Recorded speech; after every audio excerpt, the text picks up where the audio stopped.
রিজিক হলো আল্লাহর দেয়া বড় একটা নিয়ামত, সেটা একমাত্র আল্লাহ তাআলাই ঠিক করে রাখেন। আমরা কখনোই বলতে পারি না কখন কার রিজিকে কি থাকে। আসসালামু আলাইকুম, সবাই কেমন আছেন? এটা ছিল শুক্রবারের দিনের একটা ভিডিও। শুক্রবারের দিন আমরা একটা মোরগ ধরে রাখবো, এটাই প্ল্যান করে রাখছিলাম রাত্রেবেলা যে কালকে সকালে একটা মোরগ ধরে রাখবো, ওটাই রান্না করব। তো সকাল সকাল আমার ছেলে উঠে সেই মোরগ মুরগি সবগুলোই ছেড়ে দিয়েছিল, আর দেখেন আপ্রাণ চেষ্টা করতেছে মোরগটা ধরার জন্য। অনেকক্ষণ ধরে চেষ্টা করার পরও আমরা ব্যর্থ। এই জন্য তো বলে রিজিকে কি থাকে আল্লাহ ছাড়া কেউ বলতে পারে না। গতকালকেই আমরা ভেবে রেখেছিলাম আগামীকালকে শুক্রবার মোরগ ধরে রাখবো আর মোরগ দিয়ে চিতই পিঠা দিয়ে খাবো। তো রিজিকে নাই, তাই আর হলো না। তারপরে চলে গেছিল বাজারে যে এখানে যে চুই ঝাল আর গরুর মাংস কিনে নিয়ে আসছে। একটা জিনিস খেয়াল করে দেখেন, মোরগটা আমাদের ছিল, আমরা প্ল্যানও করছি ধরবো, কিন্তু হঠাৎ কি একটা ভুলের জন্য মোরগটা সারা হয়ে গেল। মানে মেন কথা হলো আমাদের রিজিকে নাই, এই জন্য আমরা অনেক চেষ্টা করেও ধরতে পারলাম না।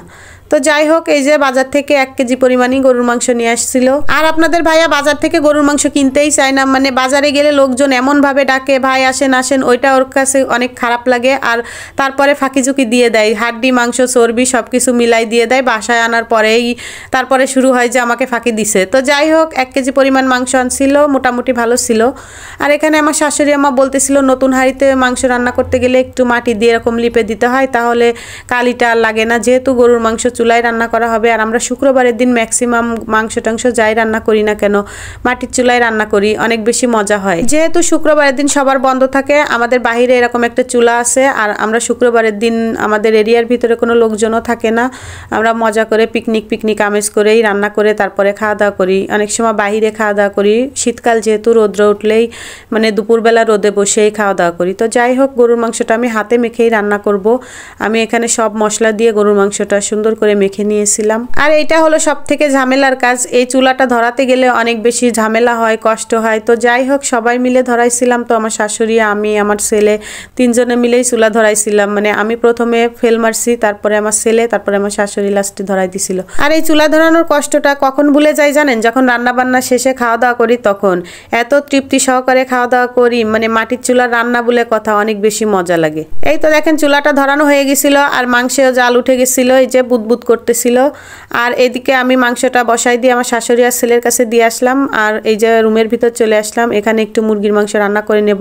কারণ হলো আমার শাশুড়ি আম্মা গরুর মাংস মোটেও খায় না, তার জন্য মনে করলাম বাহিরে যেহেতু গরুর মাংস রান্না হচ্ছে আর ভিতরে আমি মুরগির মাংসটা রান্না করে নিই। তো মুরগির মাংসটাও আমি হাতে মেখে রান্না করতেছি, সব মশলা দিয়ে দিলাম, আলুর সাথে দিয়ে দিছিলাম। এখন সুন্দর করে মেখে চেখে মাংসটা রান্না করে নিব। আর এই যে হাত ধোয়া পানিটাও দিয়ে দিলাম, এটুকু দিয়েই কষাবো। আর এই যে চুলা এদিকে গরুর মাংসটা কিন্তু কষানো হয়ে গেছে। এই যে এখানে আলু আর চুই ঝাল দিয়ে দেওয়া হচ্ছিল। আমার শাশুড়ি আম্মা গরুর মাংস না খেলেও রান্না করে কিন্তু সবাইকেই খাওয়ায়, তবে কখনো একটু ঝোলও খেয়ে দেখে না, তার নাকি অভক্তি লাগে। তো যাই হোক, যার যার ব্যাপার সেটা। মুরগির মাংসটা খাই, এজন্য বাসায় মুরগির মাংস রান্না করতেছি, আর বাইরের চুলায় যে গরুর মাংস রান্না করলাম। আলু, তারপরে আস্ত রসুন, চুই ঝাল সবকিছু দিয়ে দিলাম, দিয়ে কষিয়ে নিয়ে ঝোলের পানি দিয়ে এটা চুলার উপরে থাকবে। আর এই যে ঘরের ভিতর চলে আসলাম, এখানেও একটু চুই ঝাল দিয়ে দিলাম। আর শাশুড়ি আম্মার অবশ্য দাঁত নাই মুখে, তারপরে ওই চুয়ে চুয়ে খাই, এই জন্য দিয়ে দিলাম। চুই ঝালটা অনেক বেশি পছন্দ করে, আমাদের সবাই চুই ঝাল অনেক বেশি পছন্দ করি, এই জন্য চুই ঝালটা মাছ ভুনা, মাংস সবকিছুতেই দিই। তো এদিকে মুরগির মাংসটা আমার রান্না করা প্রায় শেষ। আর এই যে দেখেন দুই বাপ বেটা নামাজ পড়ে এসে একদম মাংসের হাঁড়ি চারিপাশ দিয়ে বসে আছে, কখন আমরা নামাজ পড়ে খেতে দিব। এই জন্য আমাদেরও গোসল টোসল হয়ে গেছে, নামাজ পড়াও হয়ে গেছে। শুক্রবারের দিনটা অনেক বেশি ভালো লাগে, কারণ সবাই বাসায় থাকে আর রান্না বান্না হয়, মজার খাবার দাবার হয়। তো যাই হোক, মাংসটা কিন্তু রান্না করা হয়ে গেছে, কালারটা কিন্তু অনেক লোভনীয় হয়েছে, তাই না বলেন? এটা ছিল গরুর মাংস, আর এই যে পাশের চুলায় ছিল এই যে মুরগির মাংস। মুরগির মাংসের কালারটাও অনেক লোভনীয় হয়েছিল।